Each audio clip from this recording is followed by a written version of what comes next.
اعوذ باللہ من الشیطان الرجیم بسم اللہ الرحمن الرحیم قل لا يستوی الخبیث والطیب، اے پیغمبر آپ فرما دیجئے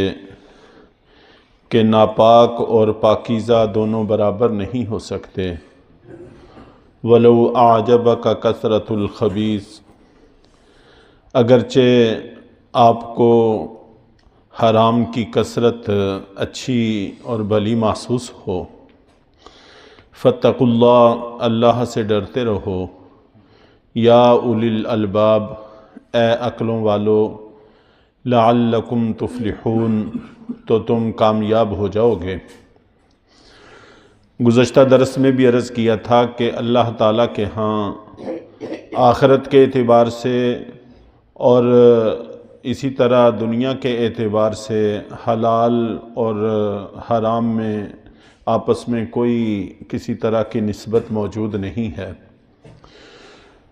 اس آیت کے شان نزول کے حوالہ سے روایات میں منقول ہے کہ جس وقت شراب کی حرمت نازل ہوئی تو ایک صحابی جو شراب کی خرید و فروخت کا کام کیا کرتے تھے، انہوں نے آ کر اللہ کے نبی صلی اللہ علیہ وسلم سے درخواست کی کہ اللہ کے رسول، میرے پاس کچھ رقم ہے کہ میں جب شراب کی خرید و فروخت کرتا تھا اس وقت کا کچھ مال، کچھ رقم میرے پاس جمع ہے، تو کیا اس کو میں کسی نیک کام میں خرچ کروں تو اس سے مجھے فائدہ ہوگا؟ یہاں پر یہ نہیں کہا کہ اگر میں اس کو استعمال کر لوں تو کیا میرے لیے جائز ہے، بلکہ یہ فرمایا کہ اگر میں کسی نیک کام میں خرچ کر لوں تو اس سے مجھے کوئی فائدہ ہوگا۔ تو اس سے معلوم ہوا کہ اگر حرام کمائی سے کوئی مال حاصل ہو جائے، نہ صرف یہ کہ ہمیں ذاتی طور پر اس سے کوئی فائدہ حاصل نہیں ہوگا، بلکہ اگر ہم نیک کاموں میں خرچ کریں تو اس سے بھی ہمیں کوئی فائدہ حاصل نہیں ہوگا۔ تو اللہ کے نبی صلی اللہ علیہ وسلم نے ارشاد فرمایا کہ اگر اس مال کو تم حج میں یا جہاد میں خرچ کرو تو اللہ تعالیٰ کی نظر میں اس کی مچھر کے ایک پر کے برابر بھی کوئی اہمیت نہیں ہے۔ مچھر کے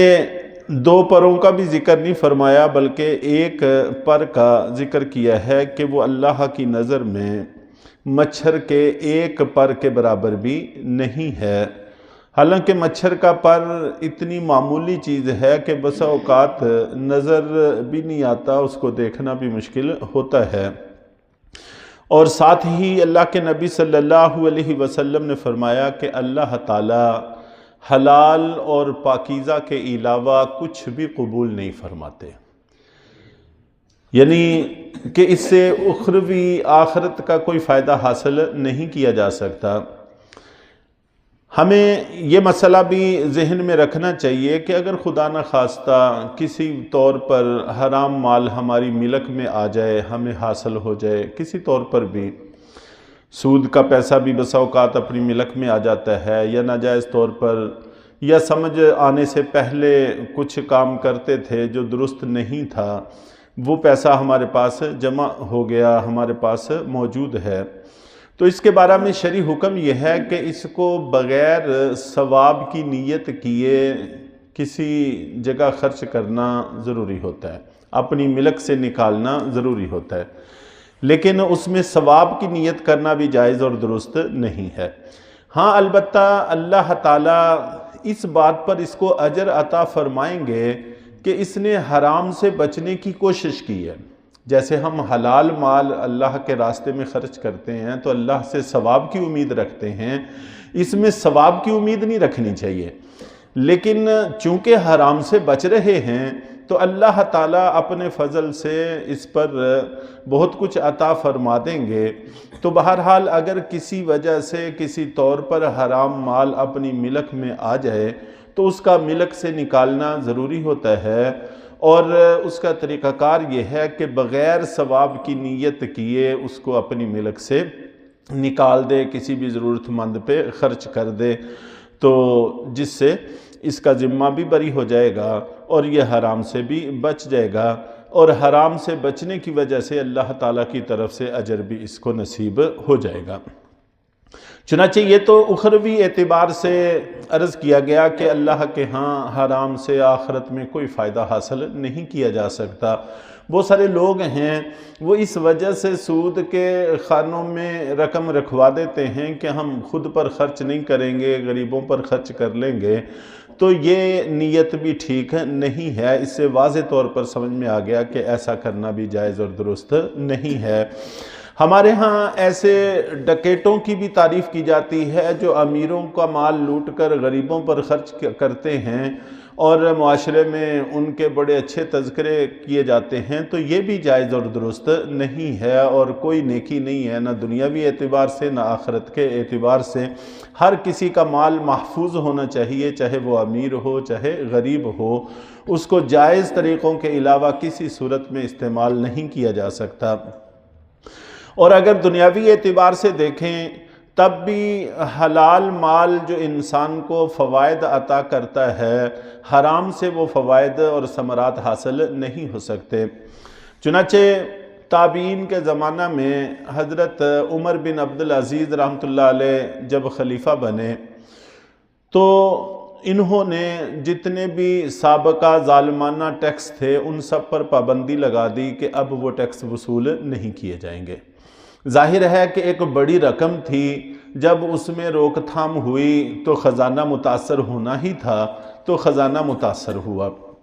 تو ایک گورنر کے حوالہ سے منقول ہے کہ انہوں نے ان کو لکھا کہ وہ سارے ٹیکس بند کر دیے گئے ہیں جس کی وجہ سے خزانے خالی ہوتے جا رہے ہیں اور حکومت کے تمام معاملات چلانا ہمارے لیے مشکل ہو جائے گا، اس حوالے سے ہمیں کیا کرنا چاہیے۔ تو حضرت عمر بن عبدالعزیز رحمۃ اللہ علیہ نے یہی آیت جواب میں لکھ کر بھیج دی تھی کہ قُلْ لَا يَسْتَوِي الْخَبِيثُ وَالطَّيِّبُ، کہ حرام اور حلال برابر نہیں ہو سکتے۔ حرام کی کثرت تمہیں کسی طور پر بھی غلط فہمی میں مبتلا نہ کرے، اس لیے اللہ سے ڈرتے ہوئے کام چلاؤ، تھوڑے سے چلاؤ، اللہ تعالیٰ تمہیں فلاح عطا فرما دیں گے۔ چنانچہ تقریباً 2-2.5 سال ہی ان کو موقع ملا ہے، تو اسی میں باوجود اس کے کہ خزانوں کی آمدن کم پڑ رہی تھی، دیکھتے ہی دیکھتے اللہ نے ایسی برکات سے نواز دیا تھا کہ ان کے تذکرے کتابوں میں موجود ہیں اور ہم سنتے سناتے رہتے ہیں۔ عراق کے علاقے کا واقعہ بڑا معروف ہے کہ وہاں کے گورنر نے ان کو خط لکھا کہ ہم نے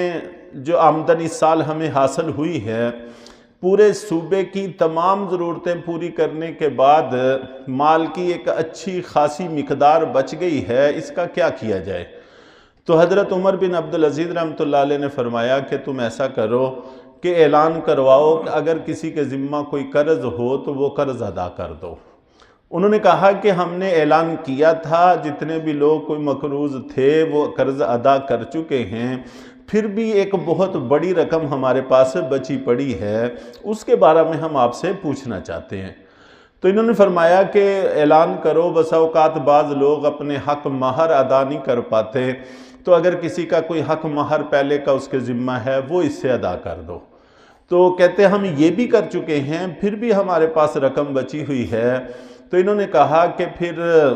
جو غیر شادی شدہ نوجوان بچے بچیاں ہیں، صرف اس وجہ سے شادی نہیں کر رہے کہ ان کے پاس اخراجات کا انتظام نہیں ہے، ان کی شادیاں کروا دو۔ تو وہ کہنے لگے کہ ہم یہ بھی کر چکے ہیں، گویا کہ پورے صوبے میں نہ کوئی مقروض ہے، نہ کسی کے ذمہ مہر کی رقم ہے، اور نہ ہی کوئی نوجوان بچہ بچی اس وجہ سے بیٹھا ہے کہ ان کے پاس مال نہیں ہے اور وہ شادی نہیں کر پا رہے، ایسی بھی کوئی بات نہیں ہے۔ تو پھر انہوں نے فرمایا کہ لوگوں میں اعلان کرو کہ آس پاس کی جو زمینیں غیر آباد ہیں وہ اس رقم سے آباد کرنی شروع کی جائیں تاکہ سلطنت اسلامیہ کی آمدن اور بڑھے۔ تو جائز ذرائع آمدن کے اختیار کرنا، اس میں کوئی ممانعت کی بات نہیں ہے، اور اسی طرح یہ بھی بات سمجھ میں آ گئی کہ حلال طیب سے جو برکات حاصل ہوتی ہیں حرام سے اس کا تصور بھی ممکن نہیں ہے۔